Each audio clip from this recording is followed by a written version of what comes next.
Good morning बच्चों।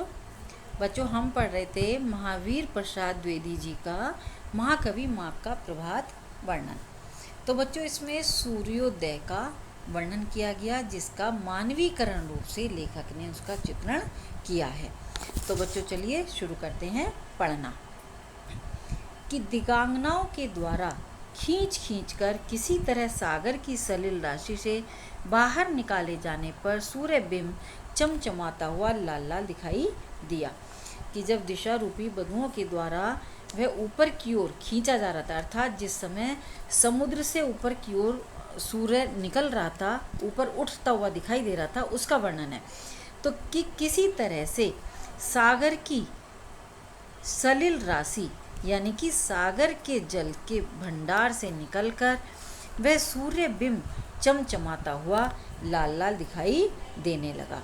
अच्छा बताइए तो सही, ये इस तरह क्यों है? हमारी समझ में तो यह आता है कि सारी रात पयोनिधि के पानी के भीतर जब यह पड़ा था तब बड़वाग्नि की ज्वाला ने इसे तपाकर खूब दहकाया होगा, तभी तो खैर खादिर के जले हुए कुंदे के अंगार के सदृश लालिमा लिए हुए यह इतना शुभ दिखाई दे रहा है। अब लेखक कहता है कि अच्छा ये बताइए, क्योंकि वह जो सूर्य बिंब चमचमाता हुआ लाल लाल दिखाई दे रहा था कि ये इस तरह से क्यों है? कि हमारी समझ में तो यही आता है कि ये सारी रात सागर के जल के भीतर जब यह पड़ा हुआ था तब जो समुद्र को जलाने वाली आग होती है बड़वाग्नि, उस ज्वाला ने इसे तपाकर खूब दहकाया होगा, तभी तो ये जैसे वो होता है ना बच्चों की जब लोहे को ज़्यादा आग में तपाया जाता है तो वह लाल हो जाता है अंगार के समान, तो उसी तरह से यह कुंदे के अंगार के सदृश लालिमा लिए हुए यह इतना शुभ्र दिखाई दे रहा है। अन्यथा आप ही कहिए कि इसके इतने अंगार गौर होने का और क्या कारण हो सकता है? क्योंकि सूरज जिस समय चमकता है बिल्कुल शुभ्र यानी कि एकदम जैसे गौर सा और लाल यानी कि लालिमा लिए हुए और बिल्कुल निर्मल सा दिखाई देता है। बच्चों ये अच्छा है। सूर्य देव की उदारता और न्यायशीलता तारीफ के लायक है, तरफदारी तो उसे छू तक नहीं गई, पक्षपात की तो गंतक उसमें नहीं। जैसे कि सूर्य देव जब सूर्य के लिए लेखक कहता है कि वह तो न्यायशीलता का परिचायक है, यानी कि वो तारीफ के लायक है, अपनी प्रशंसा के लायक है। क्या सूर्य ऐसा करता है कि किसी को रोशनी दी और किसी को नहीं दी? अर्थात वह तो सभी को रोशनी देता है, चारों तरफ ही रोशनी देता है। कि तरफदारी यानी कि पक्षपात तो उसे छू तक नहीं गया, पक्षपात की गंतक उसमें नहीं। देखिए ना, उदय तो इसका उदयाचल पे हुआ, क्योंकि उदय कहाँ पर हुआ? उदयाचल पर यानी कि आकाश में हुआ। पर क्षण ही भर में उसने अपने नए किरण कलाप को उसी पर्वत के शिखर पर नहीं प्रत्युत सभी पर्वतों के शिखरों पर फैलाकर उन सब की शोभा बढ़ा दी। क्योंकि उदय तो वह उदयाचल पे हुआ, लेकिन उसने अपने किरणों से जो अपनी किरण राशि थी उसने उसी पर्वत को नहीं अपितु क्या करा?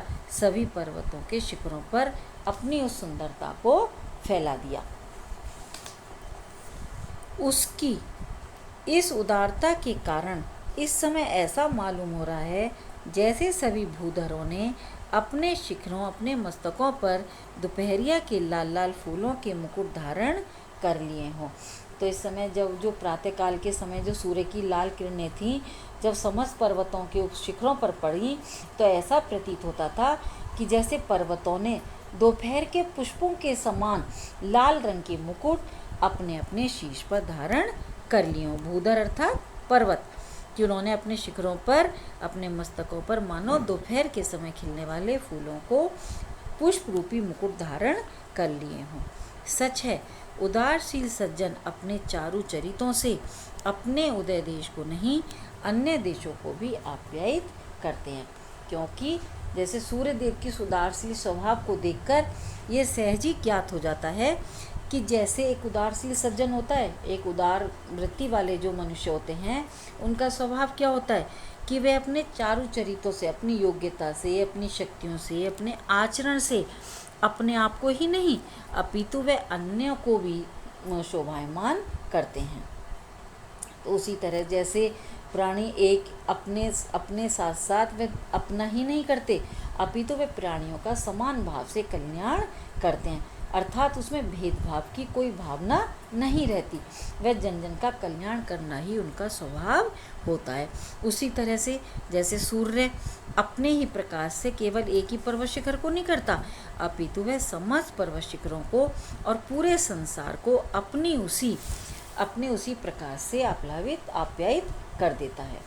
तो जैसे बच्चों इसमें क्या बताया गया है कि उदार और विराट हृदय वाले सज्जन व्यक्तियों की चारित्रिक विशेषताओं पर प्रकाश इसमें डाला गया है कि इसके दृष्टांत के माध्यम से लेखक कि वसुधैव कुटुंबकम के आदर्श को अपनाने की दिशा में प्रेरित करता है।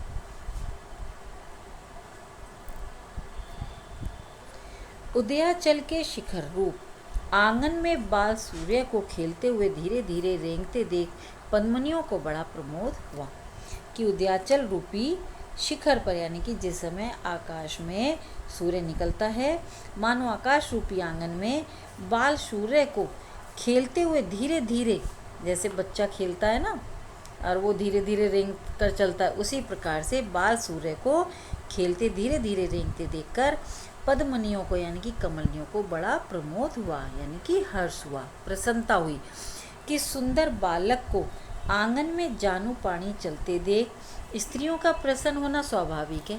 जैसे अपने सुंदर बच्चे को जब माँ घुटनों के सहारे चलते हुए देखती है तो उनमें एक हर्ष की भावना हो जाती है, एक हर्ष की भावना उत्पन्न हो जाती है।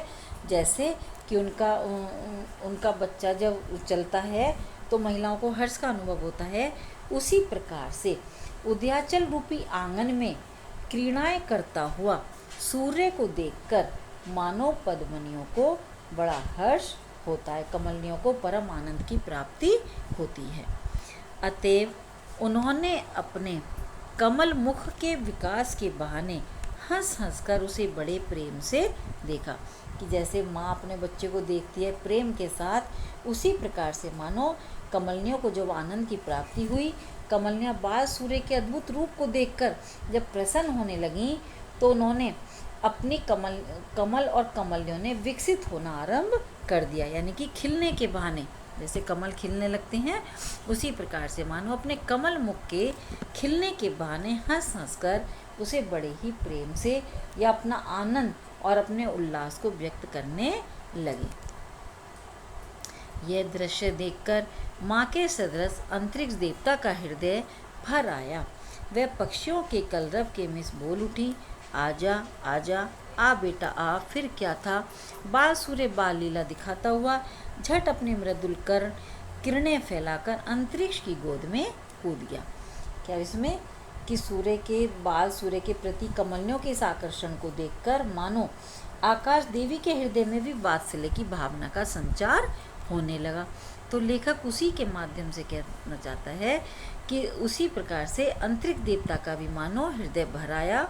वह पक्षियों के बहाने, जैसे पक्षियाँ चहचहाट करते हैं, उसी प्रकार से मानो वह कहने लगी और उसकी बाल सूर्य भी अपनी बाल लीला दिखाता हुआ फौरन अपनी कोमल किरणों को फैलाकर अंतरिक्ष की गोद में कूद गया। कि जैसे माँ बुलाती है बच्चे को, पुकारने लगती है, तो जैसे प्रकृति रूपी माता के इस ममतापूर्ण दुलार से बाल सूर्य अत्यधिक हर्षित हो जाते हैं, यानी कि प्रसन्न हो जाता है और अपनी रश्मि रूपी सुकोमल हाथों को फैलाकर वह अंतरिक्ष देव यानी कि आकाश देवी की गोद में कूद गया। उदयाचल पर उदित होकर जरा ही देर में वह आकाश में आ गया। और वह इस समय क्या होता है, जब वह उस पर कूद गया, उनकी गोद में आ गया, इसी प्रकार उदयाचल के शिखर पर उदित होने वाला सूर्य कुछ ही देर में आकाश में चमकने लगा, अर्थात कि चारों ओर सूर्य का प्रकाश फैल गया। बच्चों, इसमें सूर्य को सुंदर बालक और आकाश को एक माँ के रूप में चित्रित किया।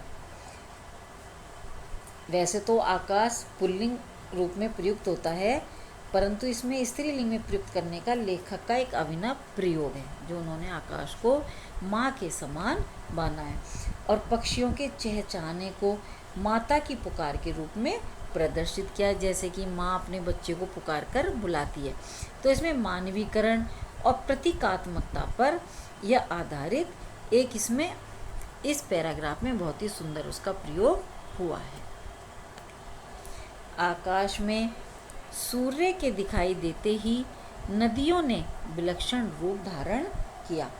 अब बच्चों इसमें कि जिस समय प्रातःकालीन सूर्य की लाल किरणें नदियों के जल में प्रतिबिंबित होने से एक नया ही रूप धारण कर लेते, यानी कि उस समय जल की शोभा का एक सुंदर वर्णन किया गया है कि जैसे ही आकाश में सूर्य दिखाई देता है कि नदियों ने एक सुंदर रूप, विलक्षण रूप धारण कर लिया।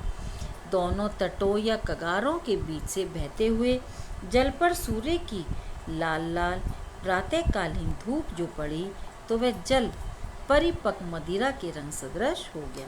कि जब उसके दोनों तटों पर अर्थात उसके दोनों किनारों पर जब बीच में से बहते हुए जल पर जब सूर्य की लाल लाल किरणें पड़ती हैं, जो उसकी प्रातःकालीन धूप पड़ती है, तो जल कैसा हो जाता है। जब नदी में जल में सूर्य की रोशनी पड़ेगी, उसका प्रकाश पड़ेगा, तो वह जल कैसा दिखाई देता है, जैसे कि वह जल परिपक्व मदिरा के रंग के समान हो जाता है। जैसे उसका रंग सुनहरा सुनहरा सा हो जाता है। लाल लाल किरणों के प्रभाव से वह क्या होता है, मदिरा की धारा के रूप में परिवर्तित हो जाता है, लालिमा युक्त हो गया। अतएव ऐसा मालूम होने लगा जैसे सूर्य ने किरण बाणों से अंधकार रूपी हाथियों की घटा को सर्वत्र मार गिराया, उन्हीं के घावों से निकला हुआ रुधिर बहकर नदियों में आ गया हो।